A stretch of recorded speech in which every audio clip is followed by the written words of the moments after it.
忍びの時代は終わる。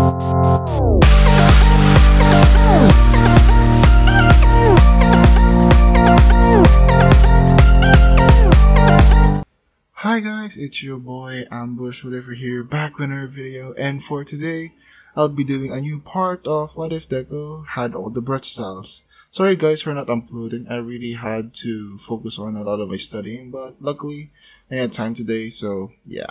But other than that, I really hope you enjoy, and let's begin the story. We last left off when Izuku won the sports festival, as well as meeting another Kibutsuji, or Mr. Kibutsuji, to which he has a wary feeling about. But he put that aside. The next day, Izuku thinks about what happened at the sports festival, thinks about everything that transpired that day, the feeling that he has, the ominous feeling of dread that he felt. It was odd for him. He only felt something the same to one person, and that was Muzan. But he is dead, right? To which he was snapped out of his thoughts by Nezuko. Nezuko said to Izuku, "Are you alright, Izuku?" To which Izuku snapped out of his thoughts and said, "Yeah, I'm alright. It's nothing." To which Nezuko wondered for a while, as well as asked Izuku, "Are you sure? Because you're scaring me, Izuku." To which Izuku felt that she had to know. So Izuku explains about the feeling that he had about Mr. Kibutsuji. So Nezuko said that maybe it's just your imagination, but I got this feeling from him as well. It was dreadful. I don't know why. But Izuku, you have to tell me everything, okay? I'm your girlfriend and all, and soon to be your wife. You have to tell me these things. To which Izuku blushes at the thought of Nezuko being his wife. To which Nezuko teases him and said that, "Oh, Izu, are you getting flustered?" To which Izuku says, "Shut up." Eventually, they went to school. So, when they were going to school, they already saw Tanjiro and Kano there, to which Izuku asked, "Tanjiro, Kano, why were you not home?" To which they said that they felt that they needed to catch up to Izuku, so they waked up early and trained, so they could catch up to Izuku. To which Izuku got fired up about this and said that, "Well, I accept the challenge, but I'm not gonna back down by not just training. I'm still going to train, remember that. I'll be waiting for you guys at the peak of the mountain." To which, yeah.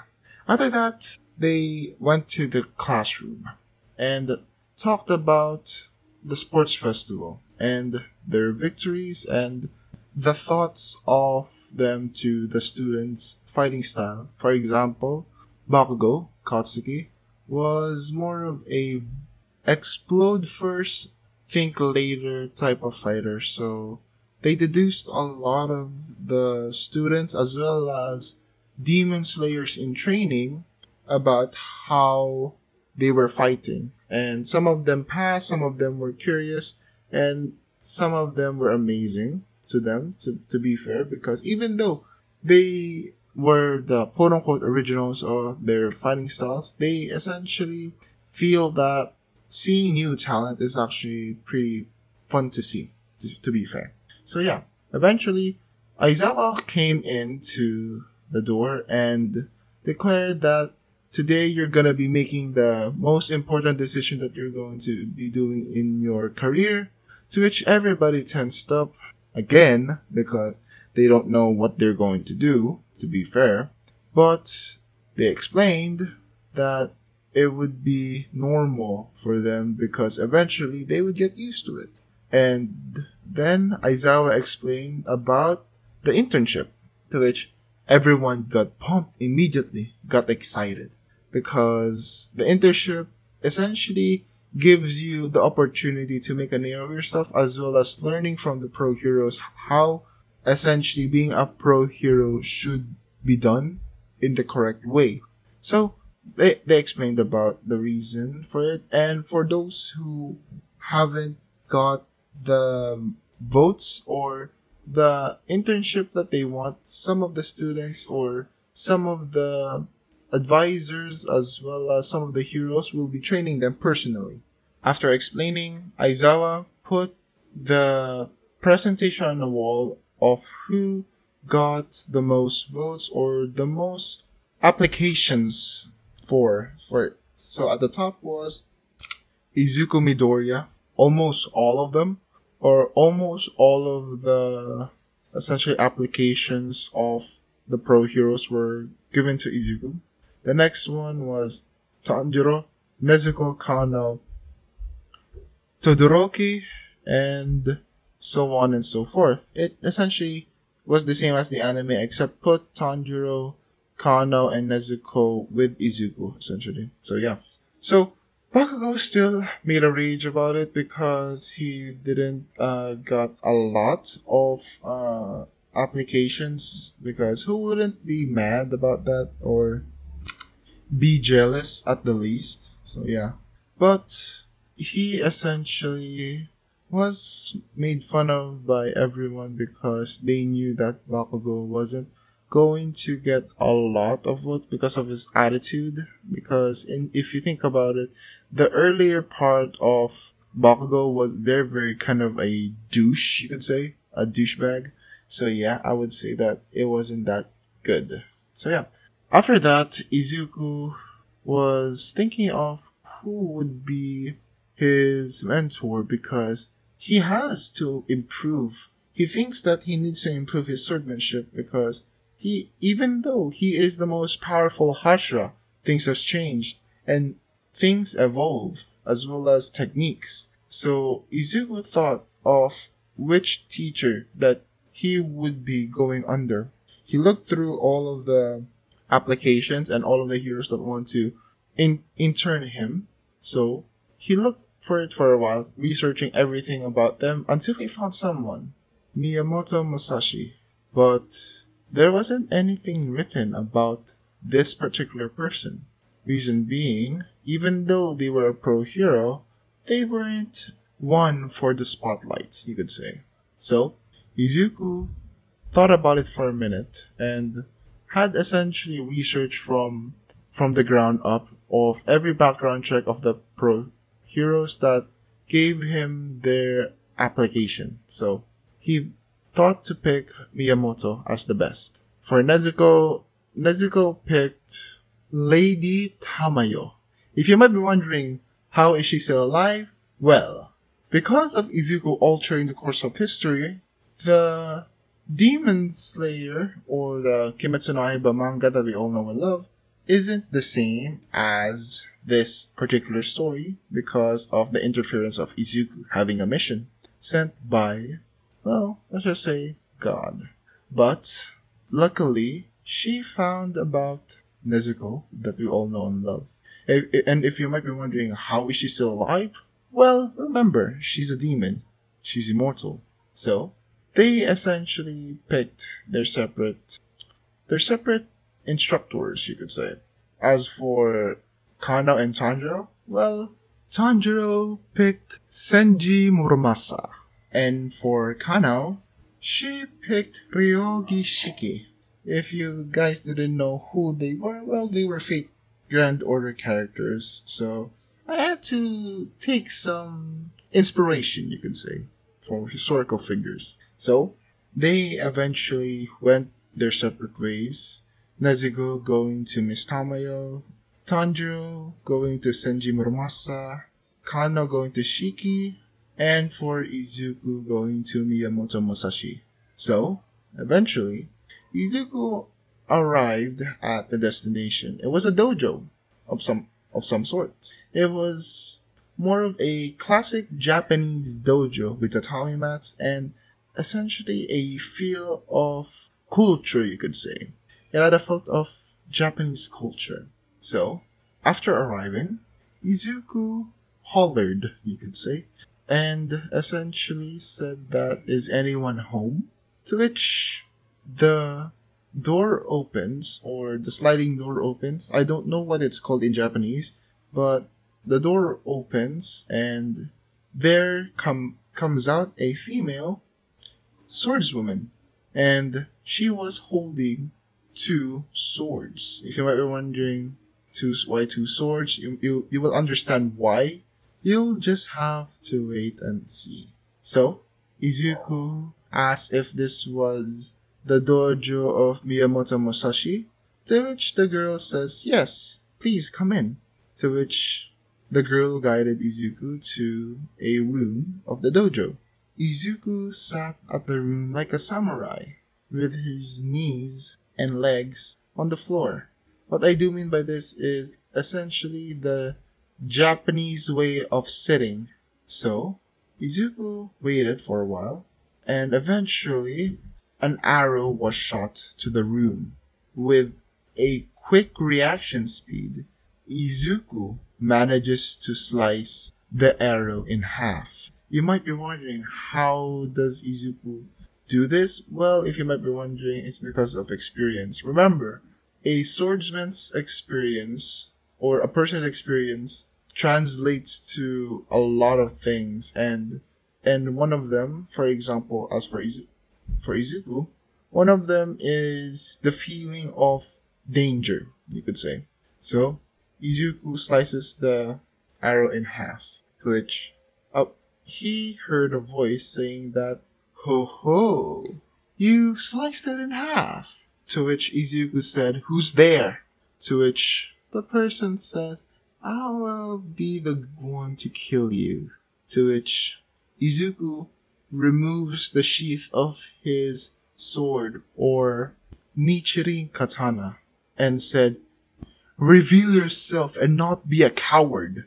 To which the person with the mask comes out with two swords, one shorter one as well as one longer one.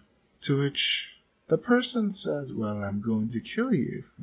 To which Izuku says, you have to try. To which Izuku said, water breathing first form, water surface slash. To which Izuku slashes the enemy, which the enemy dodges with fast pace. To which Izuku was surprised by this. So he thought of another thing, or another technique. So he uses a different stance and said, thunder breathing, thunderclap and flash.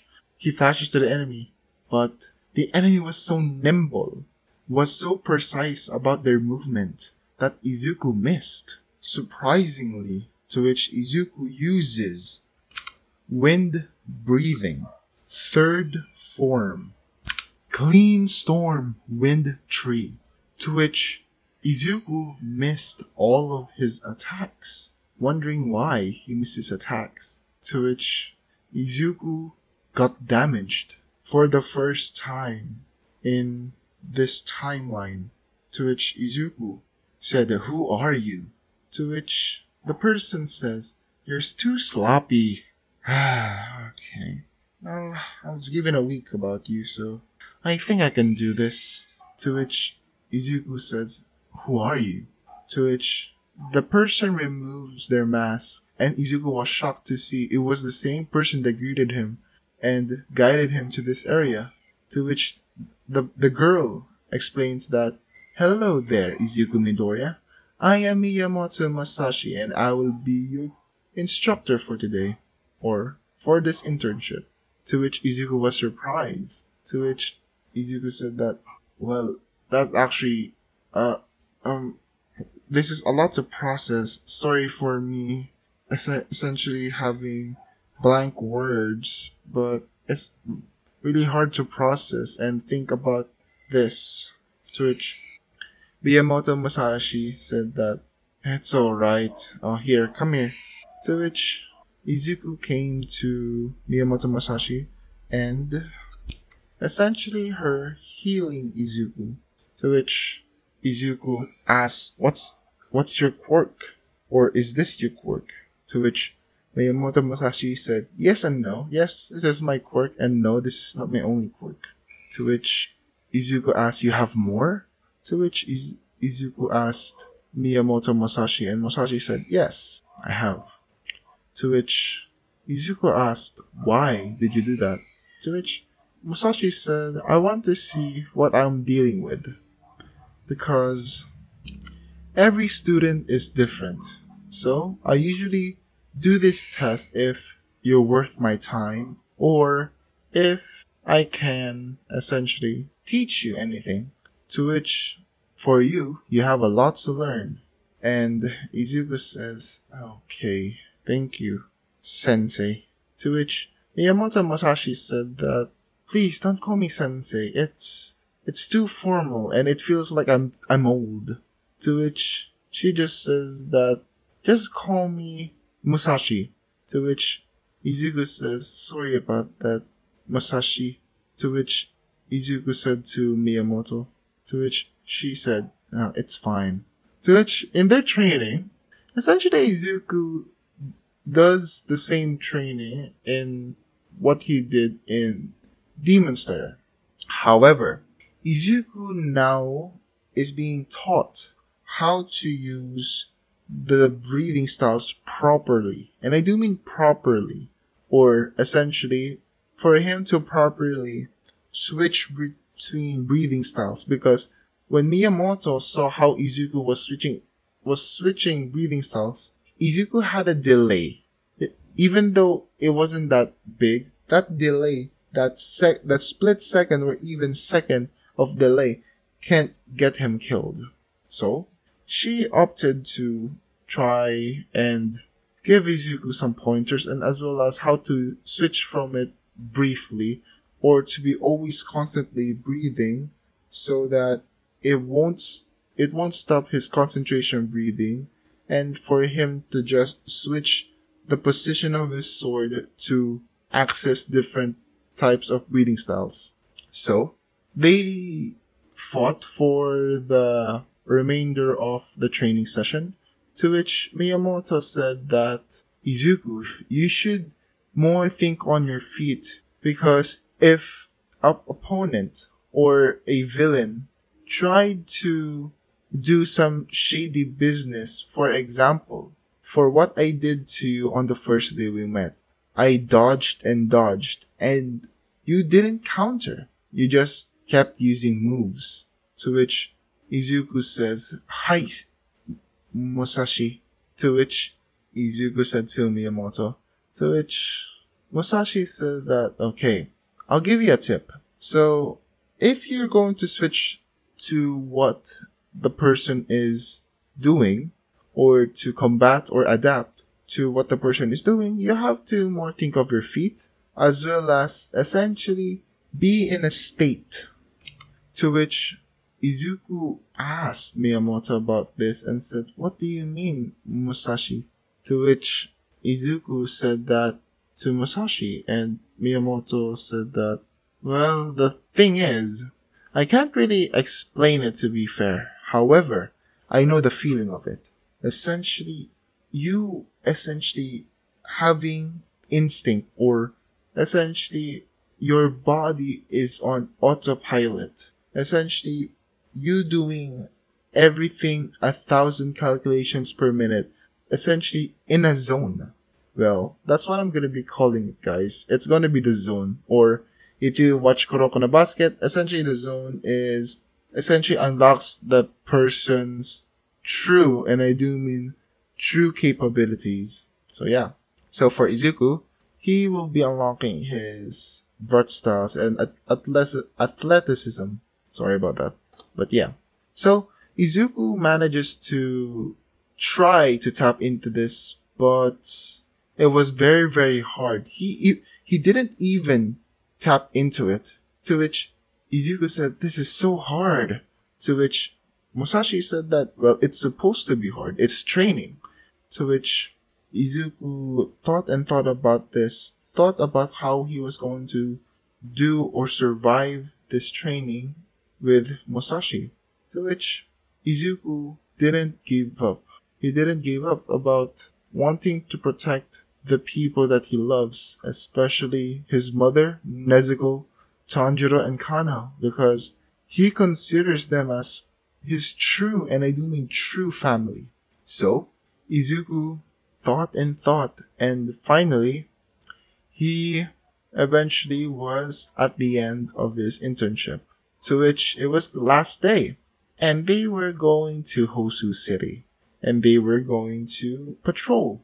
To which, if you might be wondering, where is this? This is, or where Izuku was training. Essentially, he was training at the outskirts of Tokyo, and yeah, luckily he was very close to Hosu City. Let's just say that. So essentially, Izuku was going on the train, accompanied by Miyamoto Musashi, with her having her fox mask, you could say, with her two swords, and essentially her wearing a samurai-like appearance. So, Izuku essentially was talking to Miyamoto Musashi about the zone, to which she explains that it cannot be mastered within a week, Izuku. You have to master it for a long time, and as well as you have to be in a certain state to do it. So don't kick yourself too hard because it's still 1 week and you have progressed a lot. And you have to think that you deserve this achievement, but please don't kick yourself too much, okay? To which Izuku says, I will.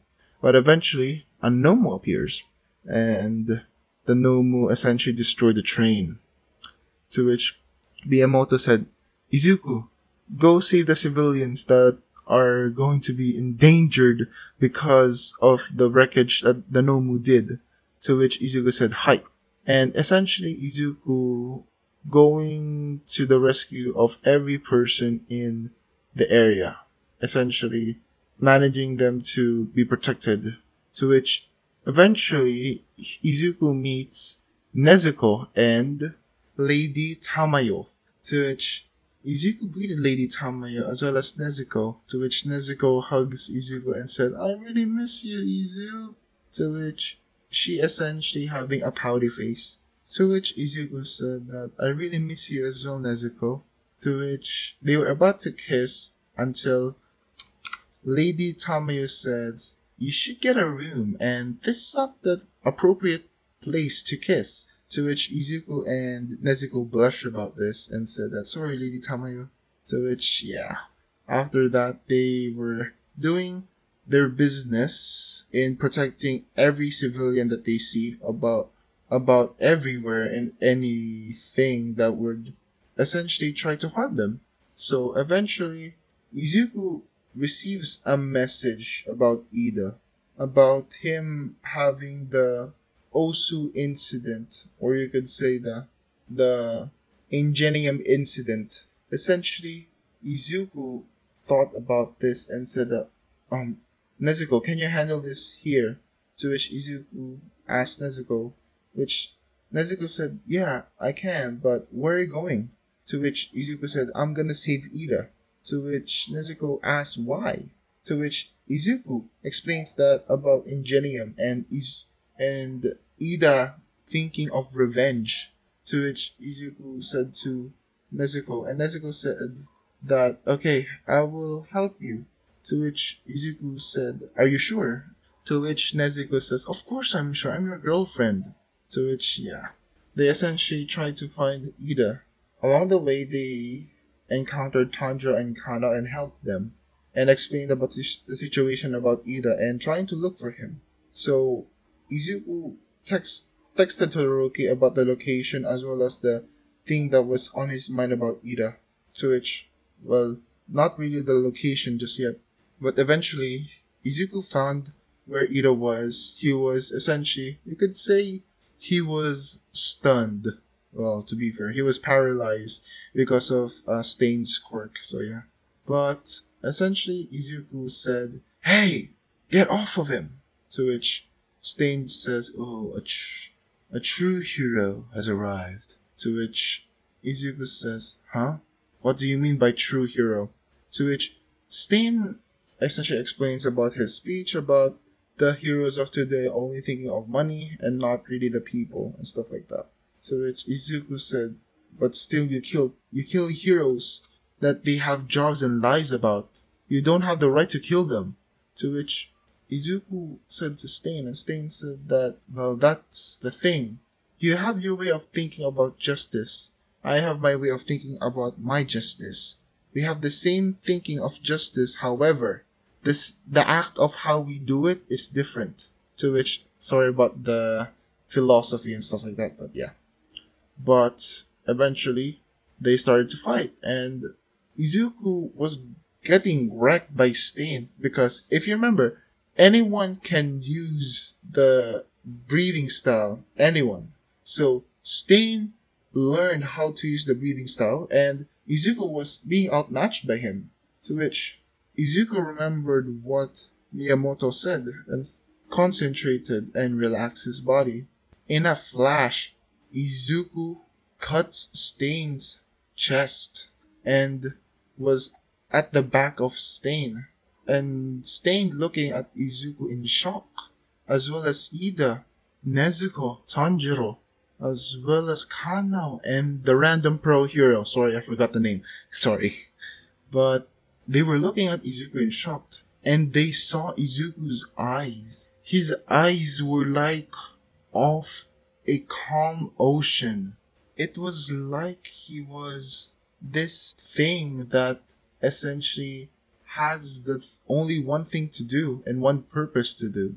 You could say that. To which his demon mark was active, and eventually they, out of shock, Izuku rushes in to Stain and essentially grabs his blade, putting it against Stain's neck, and said, "Do you give up?" To which Stain didn't give up and tried to fight it, but he couldn't fight it. With the speed of Izuku, he manages, and I do mean manages, to knock Stain out with one clean blow. To which Ida Todoroki eventually arrives and carried Ida about this and heard the story from Nezuko, Kano, and Tanjiro about how Izuku defeated Stain all by himself.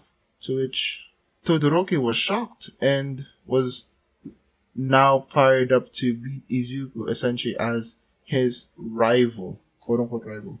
And when the heroes saw that Izuku manages to knock out Stain as well as capturing him, they were shocked. They were utterly shocked. But the day was almost ruined by a flying Nomu that was about to capture Izuku.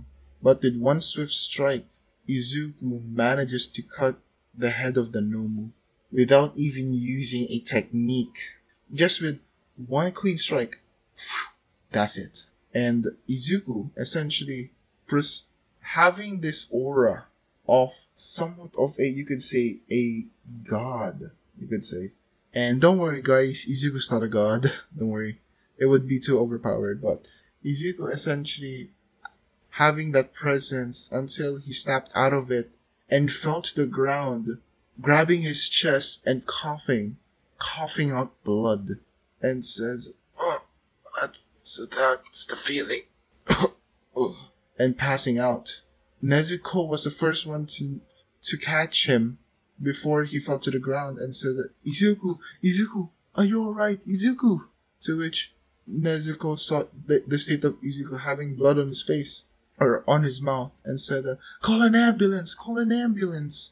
To which she was very, very worried of Izuku, and eventually they arrived at the hospital, and Miyamoto Musashi heard about the incident about Izuku and rushes to the hospital because she felt responsible for the boy, or for Izuku. So she went to the hospital and essentially asked the doctor what happened, and essentially the doctor explains that Izuku's lungs were at its peak and they needed to do some person with special healing to essentially use it. However, there wasn't a person that volunteered, to which Miyamoto volunteered herself and manages to heal Izuku. fully. His lungs were good, but he still had bandages because it, even though he was healed fully, it felt really sore. So Izuku eventually wakes up and sees Nezuko and Musashi laying their heads on his bed, to which Izuku said, "What happened?" To which Izuku notices Musashi as well as Nezuko laying their heads on the bed, to which Izuku looks around and sees that he's in a hospital, to which Izuku thinks out loud, saying that, so that was the thing that Musashi was telling me about the zone. It's a very powerful technique, but it's imperfect. It feels that it's not the final state, to which eventually Musashi wakes up and asks Izuku on what happened, to which Izuku thinks that he has done the zone, to which he explains to Musashi about the feeling that he has felt, and it was essentially like he was so calm, and essentially his full ability was shown, and the damage it caused to his body because he wasn't really trained to withstand the zone just yet. So, Izuku, you access a part of the zone. However, you couldn't handle it, Musashi said to Izuku. And Izuku said, How? How did I manage to unlock it? To which Izuku asked Musashi, and Musashi explains that, I don't know. It's different from all of us. Maybe something was a catalyst to your to the manifestation of the zone that you used. Even though it's imperfect, it's a powerful technique. You know that, Izuku, right? To which Izuku said, Yes, I know. Good. I think Nezuko is thinking about you, you know. She was really worried about you, you know, Izuku. To which Izuku says, I know. I I don't deserve her, to be fair. She's too kind. She has done a lot for me, to be fair. To which Musashi said, Don't say that. Do you know how worried she was? How she felt about you? How loved you were by her? To which Izuku says, Every day, she always worries about me. She always loves me. So it feels like I only am receiving her kindness and love, but I can't give it back. To which Nezuko chimes in and said that, but you're always giving me something in return. To which Izuku was shocked to hear this and said that, Nezuko? To which Nezuko said, Idiot. You don't have to worry about that. I'm your girlfriend. I love you so much, Izuku. And please, I was scared about you, you know. The things that the doctor said about you not waking up, it broke my heart. Remember, Izuku, I love you as the way you are. You're the only person that accepted me even though I am like this. To which Izuku hugs Nezuko, and Nezuko hugs Izuku, crying, and says, Arigato, Nezuko. To which Nezuko says, I love you too. And that's it. I really hope you enjoy the story of this, and I managed to put a little sprinkle of romance in the end, but with the with the things about Miyamoto Musashi as well as the the people that I used for the story, I really hope you don't mind about that. But like I always say, like, comment, subscribe, and see you guys later. Bye.